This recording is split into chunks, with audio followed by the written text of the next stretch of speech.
Please subscribe, like, comment, and turn on the notification button so you are aware of our future episodes that you will love so much. Hello and welcome to another episode of the Film Biz Show. We are here live at Fame 2025. And today we're having a very insightful conversation with Onke Dumeko from the NFVF, National Film and Video Foundation. And you guys have a presence. Welcome to the Film Biz Show today. Thank you so much. Thank you for having us. Yeah. I think this is a great idea as a platform, so thank you. Thank you. First question, Onke, what brings NFVF? I know you guys are here every single year, but this year in particular, what is it that's different that you are particularly looking out for, and what have you noticed as a participant? So we started coming, we weren't here in the first year, but I think we started coming about 2 years ago. And obviously, the MIP has the mother body, which is the global brand, which is what partly enticed us. But I mean, I think it's the main thing is to present ourselves to the industry in the Western Cape, as opposed to doing it in, Gauteng, or maybe we do it predominantly in KZN as well. So it's really about just carrying out our mandate at a platform that brings the whole industry together, and making sure that we remain relevant in the context of it. So what's great for us is the how we activate here, right? So obviously there are opportunities to have a pavilion or whatever, but the how is what's special here, in the sense that we get to sponsor our own, if you will, the Producers Lounge. So the meetings that people get to have, even if they don't secure a deal here, what one meeting here can lead to, that's what's special for us. So it's quite a big area that we sponsor, but I think this year we've elevated it a bit to have another NFVF stand on the side, which is obviously a lot smaller, so that we can focus the attention on what we are offering, the calls we are offering, if there are questions people have, if there are people who want to know what the NFVF is about. So we focus it there to retain the fact that the main area that we sponsor is for the producers to have their meetings, to make the connections, to start the conversations, to secure the deals, whatever it may be. So it works out really well for us. And then obviously the sessions that we sit on, the panels we sit on, the sessions we conduct, either in Theatre 1 or 2.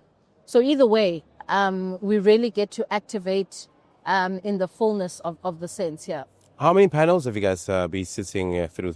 So this year, I'll be doing one this afternoon. Wonderful. So our panel representation is not necessarily as what it was before. However, we've made it up in different ways. So it's not always about just sitting on a panel for the sake of it. I mean, yesterday we conducted a session on a call that's coming out soon, right? Which was the PESP 6 call. Just to give filmmakers an opportunity to start preparing for the call that will be out next month. So for us, it's the session that we did, and then it's the panel that I'm doing later. And, then the activations with this Producers Lounge and our little section. It's a great composition of an activation for us. That's really fantastic. What is your panel conversation going to be about today? So this afternoon, it's about internship and education and training. So with the Presidential Employment Stimulus Program that we do, one of the projects we do, otherwise known as PESP, one of the projects is on digitization. So we have interns who, every year it will be between 120 and 140 interns who will learn how to digitize films. So take a film from an archaic format and have it run through the digitization machine and the whole system, understand the delicacy of that process, and have a film that lives immortally, right?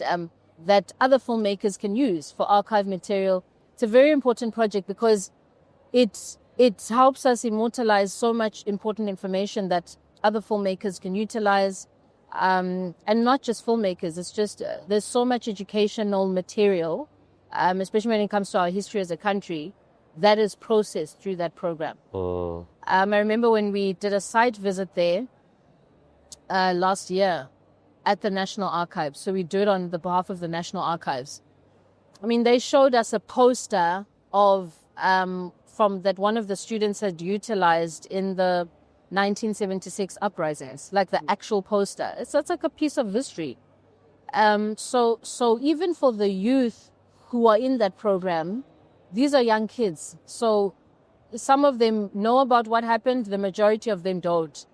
So for them, even being part of that process, not only are they learning a skill, not only are they employed, they're understanding their history and where they're coming from. So it's quite a proud project that we do and that we will be speaking on. That's really fantastic. You recently had the announcements of the outcomes for the applications that happened during the year.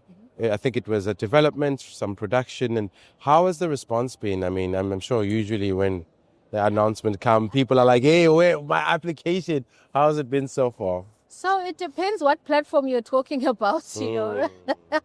I think mostly, I mean, I do check the comments. The response is mostly great, but you will always have people that are concerned that the same people are being funded, and they'll say, oh, it's the same old names. I applied, I didn't get the funding. And the fact of the matter is that we are underfunded, right? It's no secret. The shareholder, everyone is aware. It is what it is. That's how much money we have. So in processing an application, in submitting one, you do that with that understanding that there is, a high possibility that you could not be funded.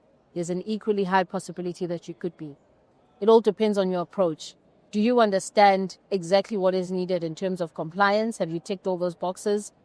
And then beyond that, how qualitative is your project? Because not all projects that are discussed, that are compliant, even end up being discussed. There's just not enough time. So we will start with projects that score the highest on average and work our way down. So it's compliance. And then the second thing that is really deliberated on and gets you funded is the quality of the application. So those are the things that applicants always need to consider. But I think a lot of the times people get frustrated at the amount of documentation. Yeah. Right? NFVF asks us anything short of our kidneys or, the details of our original ancestor, right? So but when you're buying a house and they ask you for your proof of address and your 3 months bank statement and as much as some of those things, I mean, I hate giving my proof of address. Yeah. It's a simple document. I'm just lazy to do it. But if I want the house or I want the car, I will find that proof of address.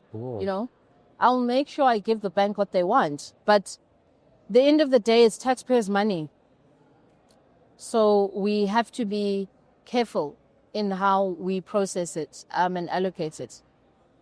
Yeah, very important. Very, very important. I mean, it's interesting how people come to you as the NFVF with so much anger and frustration, not knowing that you're also against the wall. Obviously you're dealing with the minister's office, and I think that's a conversation for another day, as to allocation of money. But I think maybe if we can also just touch on some of the, programs that you guys have been doing. I know you've been focusing a lot on education, on training. What is there that we can look out for in terms of upskilling, especially people in the rural areas? Okay. So with training, I think the opportunities are quite broad. We offer national bursaries. We offer international bursaries. Unfortunately for this year, the call closed on the 31st of July, and it will open again next year. But it's an opportunity that we really encourage as many people to apply to, because it can make the difference in your life, right? So if you're starting out, you can get the national bursary and get funded every year. If you're more experienced, you can, get the postgrad and get that, or an international bursary, right? So it's up to you to make the most of the opportunity. with training, with PESP 6, we will be releasing a call for people to train others in stream 2, which is the skills development stream. So if you are accredited as a trainer, if you're partially accredited in the sense that your accreditation just hasn't been finalized, we accept that as well. And if you have a lot of skills and you want to train others, you can do that. And then there's various other programs that the training team do. There's Adiba programs, script writing programs. There's quite a lot happening, but one has to just camp on our social media platforms and see when those calls open, because the process will always be done fairly. You will have to submit through a call, and that's how you get into the program. We're not sending WhatsApps to our friends. It's you have to do the work of applying through the call. Yeah, I think that's very important that you say that, because many people think that, there's someone inside that you can get or speak to. This is government. Someone, even if you know me, Yeah. even if I'm the someone, there's nothing, like, I'm going to tell you the same thing. Yeah, you're right. That you have to apply, because there's just systems and processes. You can't work around it. That's true. And, I know we get lambasted. I think I mentioned it before. It's the same people submitting. It's the same people that are compliant, right? And it's not across the board. There are so many people that are new to being funded, especially when you look at something like PSP, because of the amount of funding. You do get a lot of new people in it. The thing is, when you are new in it, you are either it's your first time doing it, or you've been rejected so many times and then you finally get funded. People that are funded for the first time are busy, working through what they've been funded for. Quick right? one. I mean, here's a question. PSP, what is the cap on the funding there? So it depends. I mean, obviously it is dependent, on the amount of people that are employed. Correct, yeah. But what is there a cap there? I mean... Yeah, so it depends what you are applying for. So if you want to do stream 3 and you want to host a film festival or a screening, for a film festival, the cap is 1.5 million. For a public screening, an outdoor drive-in, a cinema drive-in, whatever you want to call it, the cap is 500,000. If you are applying through Stream 2, Skills Development and Training, and you want to train people without production equipment, you're not hiring any cameras, the cap is 700,000. So that's maybe if you're doing like a script writing course, right? If you want to train people on a production set and you have to hire equipment, then the cap is 1 million, right? To give you that 300,000 to hire that equipment, if not more, right? Then with Stream 1, which is a bit more broad, it varies. So for your short formats, it's about 400,000. For your short animation features, it's 600,000. For your longer formats, the cap is 2 million, right?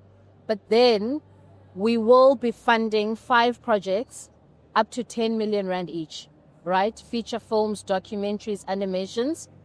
They have to focus on heritage figures in our history. So you've seen a lot of films and documentaries on Nelson Mandela, Winnie Mandela, struggle heroes. And it's not to say there's anything wrong with those, but we have new heroes, right? We have heroes that we haven't really done the due diligence of doing documentaries or even animations and features on. So that's what that project is about. It's a pilot project, and it's the minister's blockbusters. So we're excited. We want to see what people will come up with. Sounds absolutely amazing. We're definitely looking forward to it.